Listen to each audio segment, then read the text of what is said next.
So in the beginning of episode 3, we are shown a scene from 2 to 7, where the Olympic selection was being held. Shang also participated in this national swimming competition. But both his mom and dad could not come to watch this match and to cheer Shang, because Shang's mom worked in the Ministry of Foreign Affairs. So she mostly stayed out in Korea, and Shang's dad was a doctor, so he too could not come to do his duty. So Shang was very sad. Ryo reached to cheer him. She was cheering Shang by shouting loudly all alone. Shang feels embarrassed at first, but the game begins and Shang wins this competition. Both Ryu and Shang were very happy with this. Coming back to the present, at 3 o'clock in the night, Ryo suddenly shouts loudly. Shang also wakes up from his sleep. He opens his eyes and shouts at her, "Are you mad? Why are you shouting at night? Check the time." Ryu says it's 3 o'clock, so what do I have to do with that? Shang says that even birds and animals go to sleep by this time. Then why are you awake and shouting so late at night? Ryu says to him, "Why did my baby wake up? Is the baby not able to sleep? Come and sing a lullaby, listen to it." Shang makes her quiet. Shang spoils the ending of the horror movie that Ryu was watching. This makes Ryu very angry. Shang falls asleep wearing earbuds and Ryu keeps shouting. In the morning, Shang sits down to have breakfast with his mom and dad, where we come to know that Shang is still angry with his mom for not staying with him in Korea. But he is used to it now. So when his mom says that from tomorrow she will cook breakfast for all of them, Shang says that there is no need for this. "I don't have breakfast, and anyway you also have to return for your work." Saying this, he goes to the office. Shang's mom also feels bad about this. Here in the office, Lena gives good news to Shang. His project has started again, and he has got an offer from a very good company to build a retirement community building. So, Mang fixes a meeting with the company. Along with this, Young also takes part in a competition. In this, the remodeling and expansion of his high school's gym was going to happen. Here Ru's daily routine starts. Waking up late in the morning, eating food, watching TV, doing some programming on the laptop, then again eating food and watching TV. Then after sleeping late, lying down like this. Even this was not enough, so she calls Seong and asks him to come to the library at 6 in the evening to read a comic, but Seong refuses her at the very first attempt because he was busy at work. Then Ryu calls her best friend Moyam, and both of them were sitting and thinking about which comic to buy when Seong also comes. She tells Ryu that you were not going to come. Seong says that I did not come even when you called me. I wanted a book, and saying this he picks up a random book from the table. Its name was Princess. Seeing this she hugs Ryu. So after this banter all three leave for home. So Ryo asks both of them to go and play board games. She still had 2 hours of time. But Seong had some office work and Moyam had some work, so both of them leave. Ryu goes out for a walk alone. The next day Ryo comes to her mom-dad's restaurant where she talks about helping them, but mom refuses her. Then a lady comes to their shop who does more. As soon as she sees her, Ryu recognizes her because she was their high school class teacher. The teacher is also very happy to see her. So Ryu helps her in carrying food. Ray feels very happy to see the school again after so many years. She says that our school has not changed at all and I cannot believe that you have become the principal. The teacher says that I also cannot believe it. You were so naughty and childish in school and now look how unsuccessful you have become. By the way, have you come to Korea for vacation? When all the teachers came to know that you work in a poor company, we all felt very proud. Even today we talk about you in school. You are one of the most famous students of our school. Now they see Shang in front of the school gate. The teacher is very happy to see him too. So both of them talk like this and are very happy to know that Shang is participating in the remodeling competition of their school gym. The teacher asks them if they will have time this afternoon. Now Seong had to check the site. Ryu was free, so she said yes, and the teacher invited Ryu to the school. Today Ryu works in such a company to talk to children and share her experience. The students will also like to know about you. Ryo had already told them this, so she cannot refuse them. And right now she was not able to tell them that she does not work in grip anymore. Ru comes to talk to the students. The children ask her all the questions. Ru answers them well. Then one of them asks her whether working in grip was her dream. Ru says, "I don't know, I never thought about this." Then she asks what was your dream in high school. On this Ryu goes into thinking. There they see Seong in the school. Seeing the swimming pool, he was remembering his past.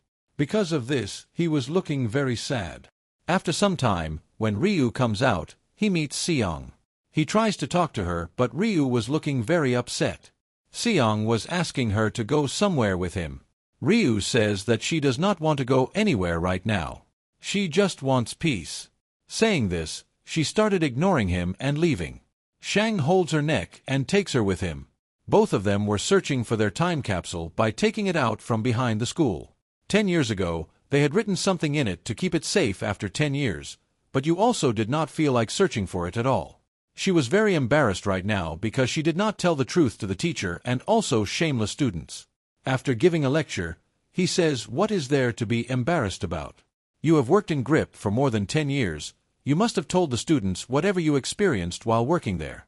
That is why there is nothing wrong in this." But she leaves for home without saying anything. Shang also stops searching for the time capsule and follows her. She comes home, but there was no work for her at home either. That is why she was getting very bored even without working. Mom knew that her daughter could not sit quietly. "You like to work." That is why she would not be able to stay without working for a long time, and the same was happening with you. She was getting bored the whole day watching TV. The next day, Mo was taking the patient to the emergency hospital, and there was a lot of traffic on the way, and people were not listening to her, but in a car ahead was Dano, who cleared the way by telling all the cars ahead about the patient. Moam could not see his face, and "I love you mud flat" was written on his t-shirt. That is all she could see. So Shang had gone to talk to the company who were going to build a retirement community building. Their budget for that was also 2 billion won, but they were asking Shang to copy the design of another architect. And Shang did not want to do this at all. When he tells them, but his partner Myung was asking him to do this project only because they could get good money from it, but Shang did not want to copy someone else's design at all. That is why he was going to refuse, but Myung tells them that he will think and let them know and takes Shang with him. He tries to convince her to do this project and gives her an idea that first they will agree to do this and then slowly we will put our design in it. This way it will not be called a complete copy, but Shang refuses to do it. Here Mohim and the team come back and talk about the same person. He had helped in clearing the road. A food delivery comes in Mohim's name. It was sent by the people themselves. In it, he had written "Thank you, Miss Mohim," for the last time. Moam smiles and asks how did he know my name from him. Here Rue gets a call from the CEO of a company who offers her a job in his company. The same work that she used to do in GRIP. But Rue does not look happy after hearing this. Just then Shang was passing by the same shop and stops on seeing Rue. After she comes out, he goes to talk to her. Rush tells about the job offer, that the job is good and the payment is also decent. The work is same as my old one, I will adjust it. Then S asks if you really want to do this work. She says that it is your old work, work is work. S says that you should do the work that you want to do. You yourself told me that you are tired of working in GRIP. Then why do you want to do the same work again? You said that you want to report your life. She says, what do you have to do with it? Seong says, I know you very well. When you really want to do some work, you get so excited for it. Excitement is visible in your eyes, which I am not able to see right now. I will just wish that you follow your dream and say that you don't have the right to dream. Only those have dreams who easily get a second chance after failure. Only those people who live a luxurious life have dreams. You might not know about this because you have also lived the same luxurious life. There was never an option of a second chance for me. I cannot think in the condition in which I had reached here. On this he says that I have also gone through this condition. You know it, right? I thought you would remember, and he leaves after saying this. Coming home, Shang looks at his medals and we are shown a flashback. Shang got selected after winning the National 28. The 28 gifted him a towel for the Olympics on which was embroidered, "Go for Gold." Shang was very happy to see this towel. That day he was going for his regular training, but while crossing the road at the signal, a car hit him. Shang was badly injured and his athletic career was ruined due to the accident. Coming back to the present, when she remembers all this, she feels very bad to tell all this to Shang, so she wanted to open up and call Shang to say sorry, but she did not have the courage right now, thinking that Shang must have been very upset by her words. The next day, Ryu was sitting near the school and thinking about all this. She remembers when a student had asked her about her dream, then Ryu had told that in high school time, it was my dream to come first in every discipline. I wanted to make my mom feel proud. All the people should recognize me and praise me. This was all that was in my dream. And now when I think about it, I feel bad for myself because I did not pay attention to myself to get validation from others. Then Ryu gets an interview message on her phone, seeing which Ryu gets lost in thoughts. Then at night the principal of the school comes out to throw the garbage. Then she sees Ryu behind the school who was removing the soil from near the school. Both of them get scared seeing each other suddenly. Then she takes her to her office where she asks her what she was doing alone. Ryu tells that she was looking for a time capsule which she had hidden there 10 years ago.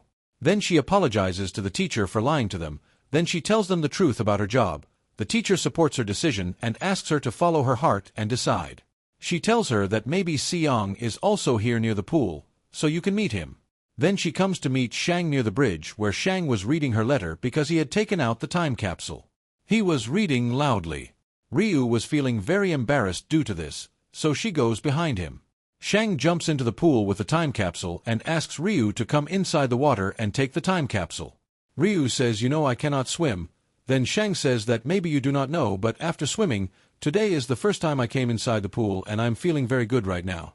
And do you remember after the accident when I came to know that I cannot swim anymore? Then I locked myself in my room for months.